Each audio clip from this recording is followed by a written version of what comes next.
नमस्कार मंडळी, आपल्या शेती आणि सरकारी योजना यूट्यूब चॅनलमध्ये आपलं मनापासून स्वागत आहे। आज आपण बोलणार आहोत महाराष्ट्रातील संजय गांधी निराधार योजना, दिव्यांग पेन्शन योजना, विधवा पेन्शन योजना, श्रावणबाळ योजना आणि वृद्धापकाळ योजना या सर्व योजनांच्या नोव्हेंबर महिन्याच्या हप्त्याबाबतचा महत्त्वाचा अपडेट। ही माहिती सर्व लाभार्थ्यांसाठी अतिशय महत्त्वाची आहे, म्हणून व्हिडिओ शेवटपर्यंत नक्की पहा जेणेकरून तुम्हाला संपूर्ण माहिती मिळेल। सध्याची काय परिस्थिती आहे, लाभार्थ्यांच्या खात्यात पैसे जमा। मित्रांनो, राज्य सरकारकडून अनेक लाभार्थ्यांच्या खात्यामध्ये निधी जमा करण्यात आला आहे। तुम्ही या योजनांचे लाभार्थी असाल तर ही माहिती तुमच्यासाठी आहे। दिव्यांग पेन्शन योजना, विधवा पेन्शन योजना, श्रावणबाळ योजना, वृद्धापकाळ योजना, संजय गांधी निराधार अनुदान योजना अनेकांच्या खात्यात 1,500 रुपये जमा झाले आहेत, तर काही लाभार्थ्यांच्या खात्यात थेट 2,500 रुपये जमा झाले आहेत। मित्रांनो, महत्त्वाचा मुद्दा, मागच्या महिन्यात 1,500 रुपये मिळाले होते, पण आता अनेकांना 2,500 रुपये मिळाले आहेत। मागच्या महिन्यात ज्यांना फक्त 1,500 रुपये मिळाले होते त्याच लाभार्थ्यांना यावेळी नोव्हेंबर महिन्याचे 2,500 रुपये जमा झाले आहेत। हे अनेक ठिकाणी प्रत्यक्षात खात्यात दिसले आहे।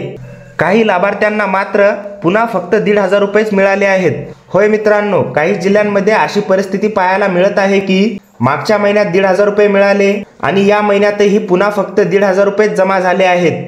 मित्रांनो, आता जाणून घेऊया हे का घडत आहे। मुख्य कारण तुमची डीबीटी केवायसी पेंडिंग ही समस्या सर्वात जास्त दिव्यांग लाभार्थ्यांमध्ये दिसत आहे। ज्यांना प्रत्यक्षात 2,500 रुपये मिळायला हवे होते त्यांच्या खात्यात फक्त 1,500 रुपये जमा होत आहेत। याचं कारण एकच आहे, तुमची डीबीटी केवायसी पूर्ण नाही। कागदपत्रे जमा केल्यानेच काम होत नाही, तुमची केवायसी तहसील कार्यालयात पूर्ण झाली आहे का हे अत्यंत महत्त्वाचं आहे। जर केवायसी पेंडिंग असेल तर हप्ता कमी येतो किंवा काही वेळा हप्ता थांबतोही। मित्रांनो, आता जाणून घेऊया तुम्ही काय करायला हवं। तुमची डीबीटी केवायसी पूर्ण आहे का हे तहसील कार्यालयात तपासा। अधिकारी काम वेगाने करत आहे का ते पहा। आधी कागदपत्र दिले असली तरी सिस्टीम मध्ये अपडेट नसेल तर हप्ता कमी येतो। तुमची हक्काची रक्कम मिळवावी म्हणून केवायसी अपडेट करणे अत्यावश्यक आहे। मित्रांनो, एक चांगली बातमी देखील आली आहे।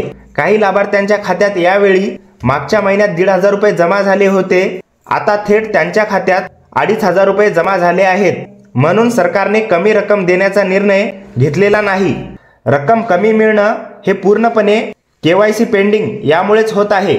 महत्त्वाचं आवाहन, ही माहिती महाराष्ट्रातील सर्व दिव्यांग, विधवा, ज्येष्ठ नागरिक आणि निराधार योजना लाभार्थ्यांसाठी अत्यंत उपयुक्त असल्याने ही व्हिडिओ सर्वांपर्यंत पोहोचण्यासाठी अवश्य शेअर करा। आजचा अपडेट इथपर्यंतच। मित्रांनो, अशाच प्रकारच्या सरकारी योजनांच्या ताज्या माहितीसाठी आमच्या व्हॉट्सॲप ग्रुपला जॉईन करा। व्हॉट्सॲप ग्रुपची लिंक खाली डिस्क्रिप्शन बॉक्समध्ये दिली आहे। व्हॉट्सॲप ग्रुप लिंकवर क्लिक करून तुम्ही आमच्या व्हॉट्सॲप ग्रुपमध्ये सामील होऊ शकता। अशाच माहितीसाठी चॅनलला लाईक करा, शेअर करा आणि नक्की सबस्क्राईब करा। धन्यवाद। जय हिंद, जय महाराष्ट्र।